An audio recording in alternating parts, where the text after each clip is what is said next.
नमस्कार, मी करणसिंह पवार. आपण पाहत आहात लोकशाही मराठी बुलेटिनमध्ये आपल्या सर्वांचं स्वागत. अयोध्येतील राम मंदिराचा प्राणप्रतिष्ठा सोहळा येत्या 22 जानेवारीला होतो. या सोहळ्याच्या अनुषंगाने चर्चा होते ते निमंत्रण पत्रिकेची, निमंत्रणावरून रंगलेल्या मानापमानाची आणि सगळ्यात महत्त्वाचं काही कारसेवकांना निमंत्रण पत्रिका न दिल्याची.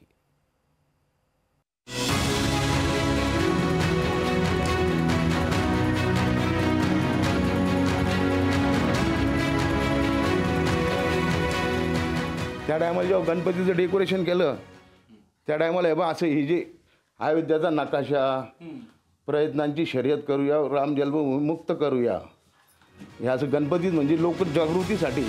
हा आवाज आहे 1992-93च्या अयोध्येच्या लढाईत सहभागी कारसेवकाचा. हे आहेत धुळ्यातील कारसेवक चंद्रकांत शेळके. अयोध्येच्या लढाईच्या आठवणी सांगताना त्यांचा ऊर आज देखील भरून येतो.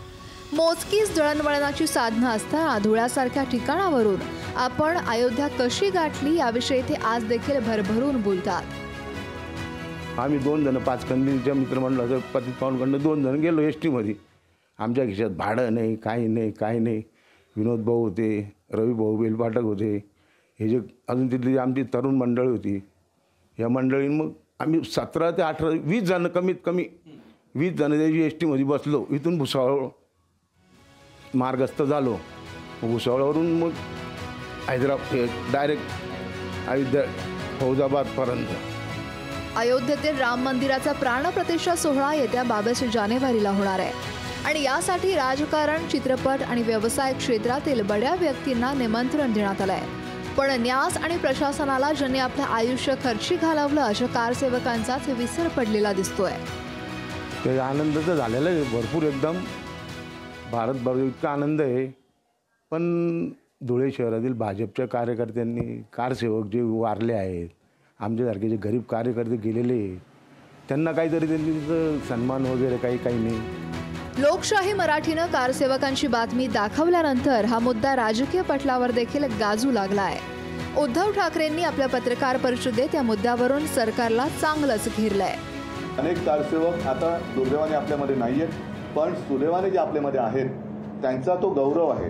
कारण त्यांनी जर का ते धाडस केलं नसतं तर आजचं राम मंदिर झालं नसतं. कारण आज ते ज्या काय घुमटावरती झेंडे लावणारे आहेत ते चढू शकले नसते जर हे तेव्हा घुमटावरती बाबरीच्या चढले नसते तर. त्याच्यामुळे झेंडे लावायला अनेक येतात, पण जेव्हा लढण्याची वेळ असते तेव्हा आपण कुठे होतात. उद्धव ठाकरेंच्या या टीकेवर भाजपाकडून देखील जोरदार पलटवार करण्यात आलाय. राम जन्मभूमीच्या आंदोलनामध्ये कारसेवक म्हणून त्यांचा प्रवास हा उद्धवजीला माहिती नाही आहे. तेव्हा उद्धवजी फोटोग्राफी करायचे, उद्धवजी फोटोग्राफीमध्ये व्यस्त होते आणि देवेंद्रजी कारसेवक होते. हा फरक आहे आणि तो फरक आता जनतेसमोर माहीत झाला आहे. उद्धव ठाकरेजी कधीही देवेंद्र फडणवीसांची बरोबरी करू शकत नाही, पुढचे 7 जन्म करू शकत नाही असं मला वाटतं. तर दुसरीकडे पुण्यातल्या मनसे मेळाव्यात बोलताना राज ठाकरेंनी देखील अयोध्येचं श्रेय कारसेवकांना दिलंय. या मुद्द्यावर पुन्हा एकदा ठाकरे बंधूंचे सूर हे जुळल्याचं दिसून येत आहे. तिथे राम मंदिर होणं याही पेक्षा मला सर्वात महत्त्वाचं वाटतंय की ज्या कारसेवकांनी तिथे जे कष्ट घेतले, त्यांनी जे स्वप्न पाहिलं ते स्वप्न 22 तारखेला पूर्ण होते.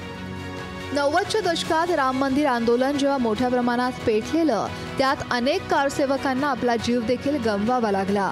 एकेकाळी राम मंदिरासाठी लाठ्या-काठ्या खाल्ल्या, प्रसंगी तुरुंगवास भोगलेल्या कारसेवकांना डावलल्यानं न्यास आणि प्रशासनाला कारसेवकांचाच विसर कसा पडू शकतो असा प्रश्न उपस्थित होतोय.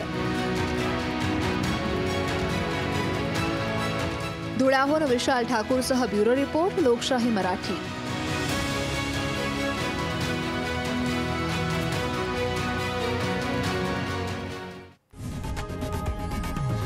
लोकशाही मराठी ऐका, पहा, जागरूक रहा.